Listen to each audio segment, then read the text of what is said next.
Hey guys, Tomboy601, and today we're taking a look at the Huanghe, the brand new Pan-Asian premium cruiser that's at tier 5. It's this weird hybrid between British and Russian, and it's just filled with gimmicks. So it's just an overall really cool ship. We'll go ahead talk about the loadout, its consumables, the build we have on it, and go ahead and show off a game. Spoiler alert, we have a 6-pack.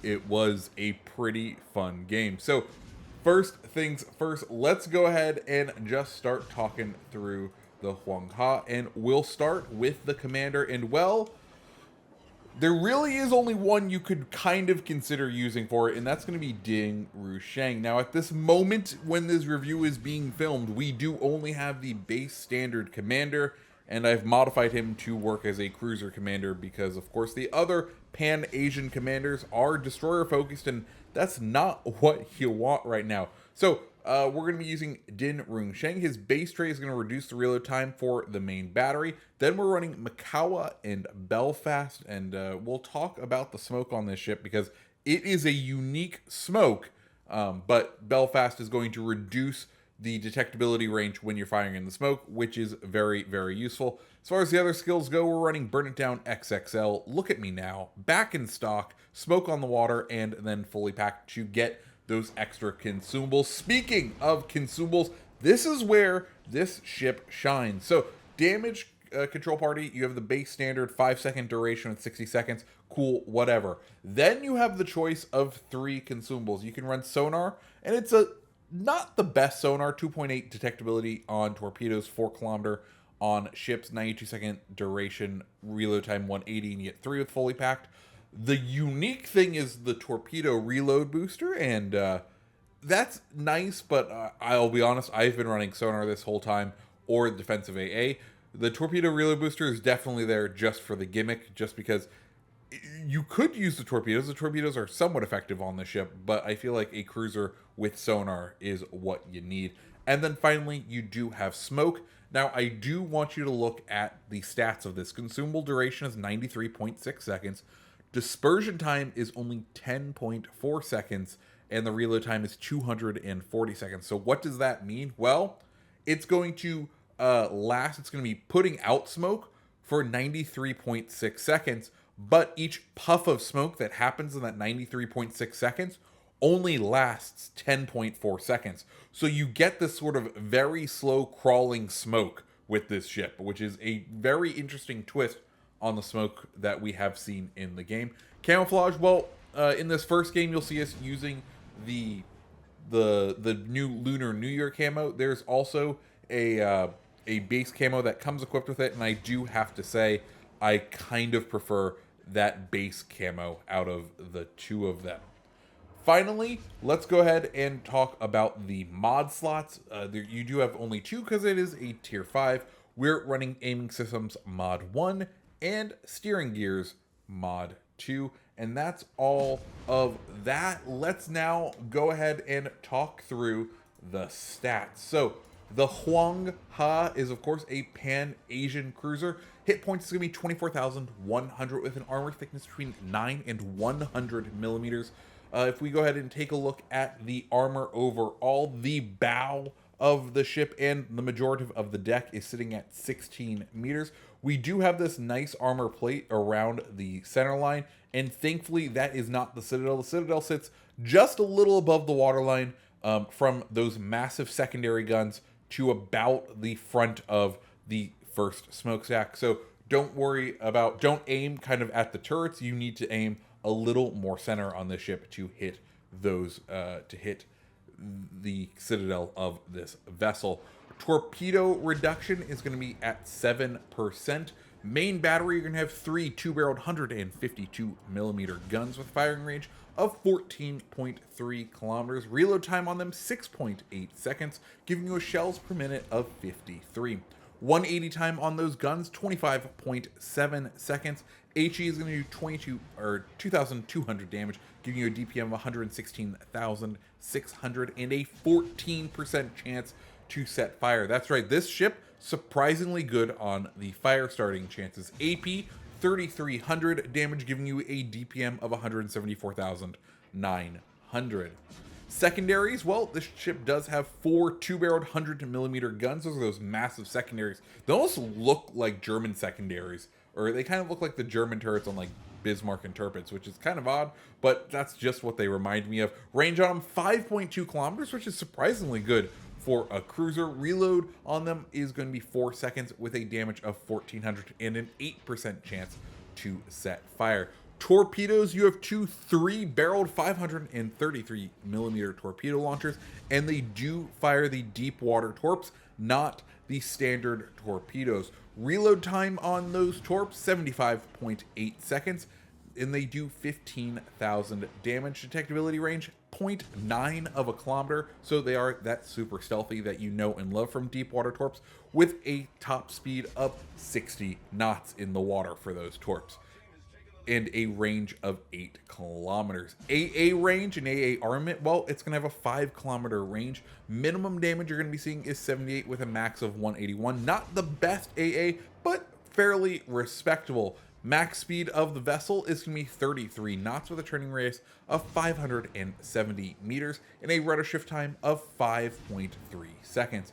Finally, the concealment of the vessel detectability by sea is 10.4 kilometers. By air is 6.8 kilometers, and when firing in smoke at 5 kilometers. And those are all of the key stats of the vessel. Now, as far as the history of the ship goes, well, it was initially a British cruiser, the HMS Aurora.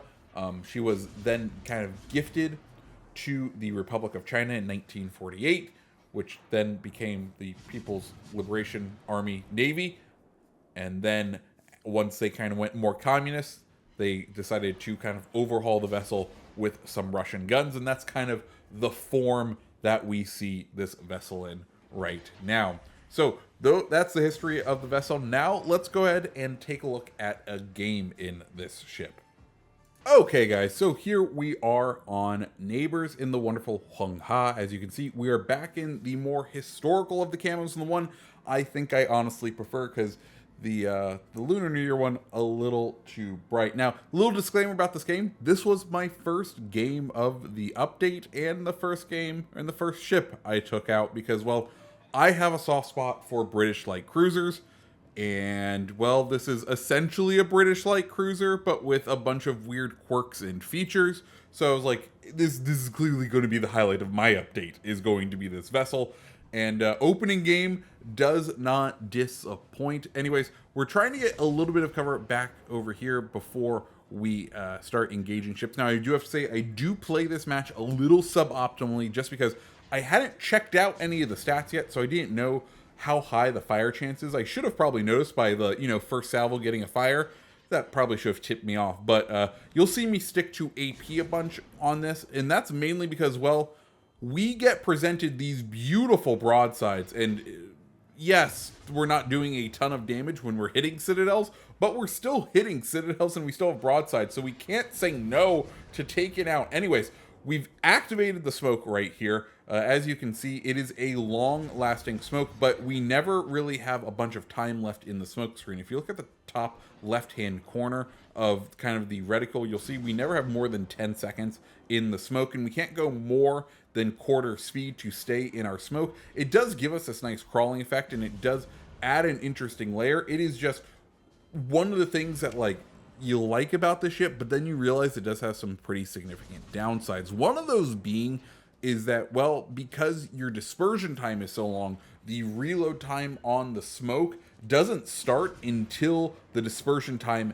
has ended, which means you could be kind of waiting on that smoke to reload for a fairly long time. It can take pretty much the whole match for you to use your 3 smokes, which, good thing, bad thing. Usually you want your smokes to be done sooner rather than later. Anyways, we have this Tennessee sitting somewhat broadside to us. Of course, American all-out armor schemes mean we don't, there isn't much armor, and if he decides to be broadside to us, we can kind of just slowly chunk him for damage, and that's exactly what we're doing here. But we are also keeping an eye on this Furutaka. We've positioned ourselves nicely in the middle here, and we have pretty good island cover on pretty much all of our sides.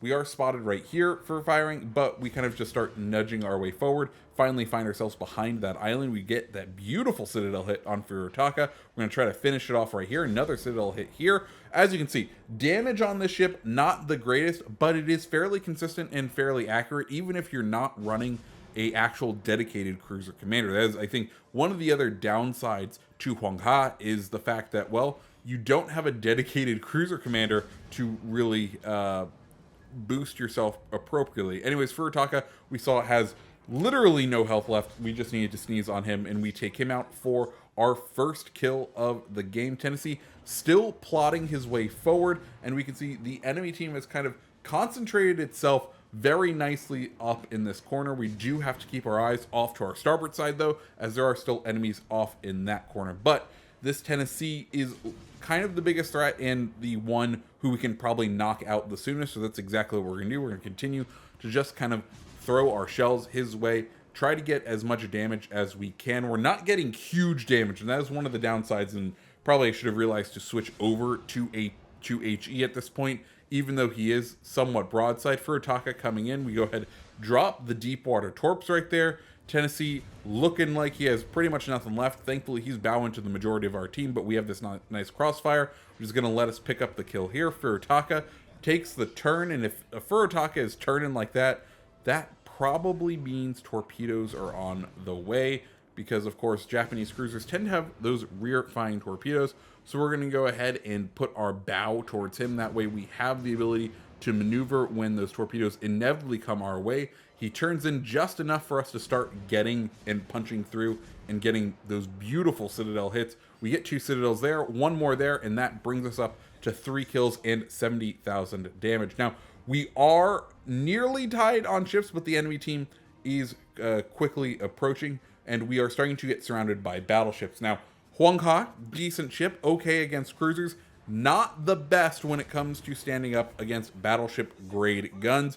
As we saw, 16mm deck armor and bow armor, not exactly the most sturdy. So we need to start planning our escape. We've played up in this forward position, and we've been rewarded with 3 kills, right? We've been rewarded with good crossfires, but we're starting to become the target of the enemy team. We're starting to be encircled, so it's time for us to start making our escape. Now, one of the downsides of Huanghe is the fact that that smoke screen, not particularly effective for disengaging, because it only lasts for 10 seconds. So it kind of draws a line to where you are, and it doesn't really stay, so you can't use it to kind of build up a large area to escape behind. So you do have to be very kind of concentrated on how you want to get out of it. Anyway, London sails out of its smoke screen and is giving us somewhat broadside. London having a pretty high up Citadel, slow firing, heavy British cruiser. We're going to go ahead and start kind of concentrating on him while trying to keep ourselves angled from the battleships that are chasing us, and just trying to keep a little bit more distance from everyone else, because we do just need to kind of let this moment play out and disengage, and that's exactly what we're trying to do. We're down to less than a quarter of our health. We go ahead, pop that smoke, and we're going to see what kind of damage we can do on this Fuso. See if we can go ahead and land any shots on this London, and also see if Fuso wants to push in to those 8-kilometer ranged deep water torps. Now, one of the things I have to say about the deep water torps is they are fun, but I wish you could fire them from stealth in this ship. 8 kilometers is a great range, but it very much feels like if you're within that 8 kilometers, it is kind of a rough way of going at it. So I kind of wish, if you full spec concealment on this vessel, that you'd be able to stealth fire them, and then I feel like the torpedo reload booster would be worth it. But at this moment, I don't feel like that torpedo reload booster is that great. Anyways, we start getting hit from our side, and we see a smoke screen popping up, and we know there's no other cruisers other than that London that can pop a smoke screen. So that must be their destroyer targeting us, and that's exactly who it is. Hatsuharu is popping up right there. We're going to go ahead and start engaging him, chase him down. We've popped our sonar. He is not in range of our sonar, but he's staying just out in front of his smoke screen, and that's going to allow us to finish him off right here for kill number 4. And now we can kind of use his smoke screen in conjunction with our own to get some distance between us and the rest of the battleships. We are down to essentially less than a quarter of our health, about a fifth of our health. So we need to kind of get away, put some distance between all of us, and try to disengage. And at this point, I'll be honest, I'm hunting for the Kraken.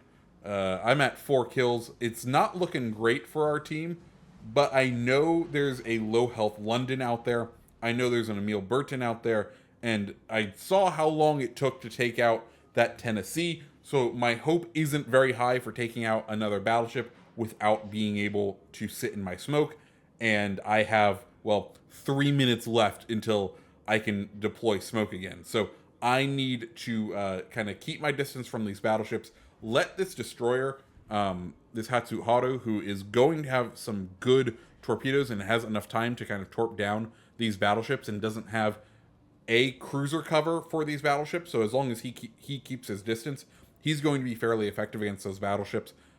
He doesn't have to worry about a destroyer or cruisers to go after him.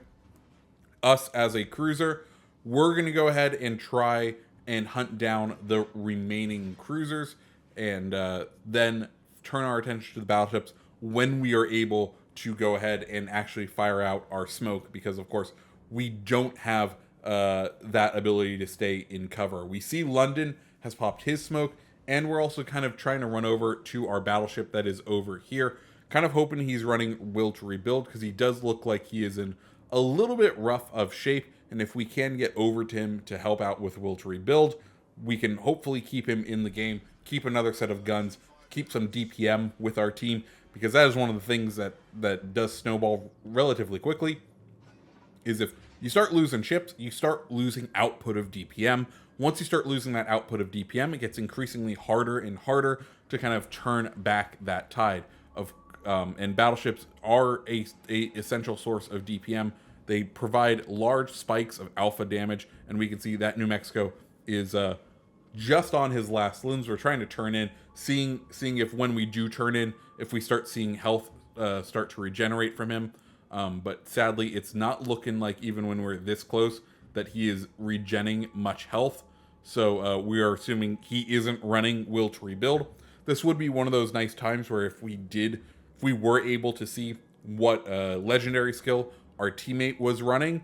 Of course, there is the guises that do that, but just overall, if you got within a certain radius and you were activating something for your teammate, it would be nice to see it, because then we would have known for sure whether we needed to stick with that New Mexico or if it was okay for us to start to push in to this London. Now, of course, this London, while we've been talking this whole time, has still been sitting in his smoke. I don't think much has been spotted for him to shoot at. London, surprisingly long range on the smoke firing penalty. Actually, no, that's just his smoke disappearing, and he's sitting flat broadside for us, which gives us the easy way to mop up this kill, giving us the Kraken. And now we're kind of out there and exposed, and we need to turn out. Luckily, Fuso has loaded HE, because he's been kind of fending off torpedoes from that enemy destroyer, so he hasn't, thankfully he's been expecting to shoot at a destroyer and not another cruiser.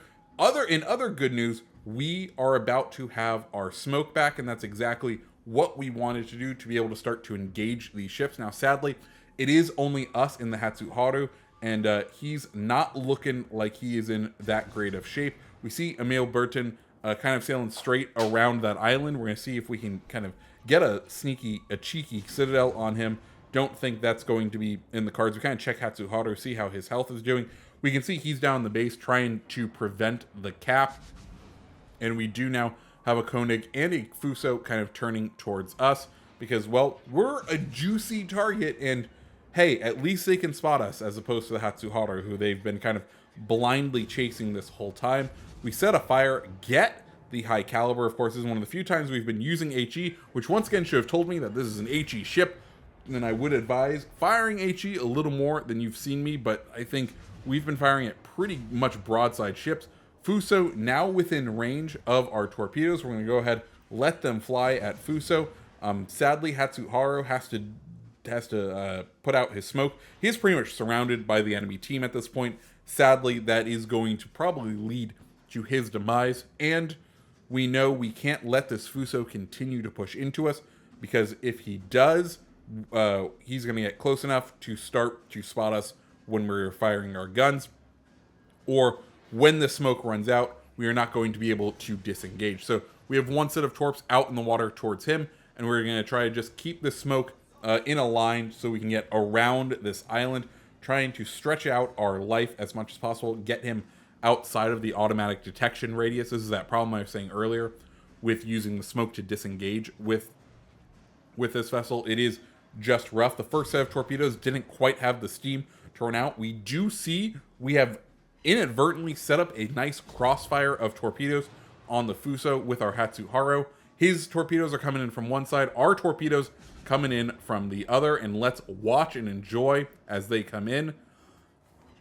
2 hits from him, and 1 to finish it off, giving us the Confederate and our 6 kills of the match. Now, sadly, there is not enough time for us to turn this battle, and I'll go ahead and spoil it. It ends up ending right here. We end the game with a defeat, but hey, we end up at the top of our team with 6 kills. We definitely took a couple of kills from that Hatsuharu, but we're the only ones who got kills on our team. But it was still a great game. And as far as Huanghe goes, I really enjoy the ship. I don't think it's the best ship, but I am really enjoying it. So take that for what it is. Anyways, guys, if you liked the review, go ahead and hit the like button, hit the subscribe button, and I hope you have a great rest of your day. See ya.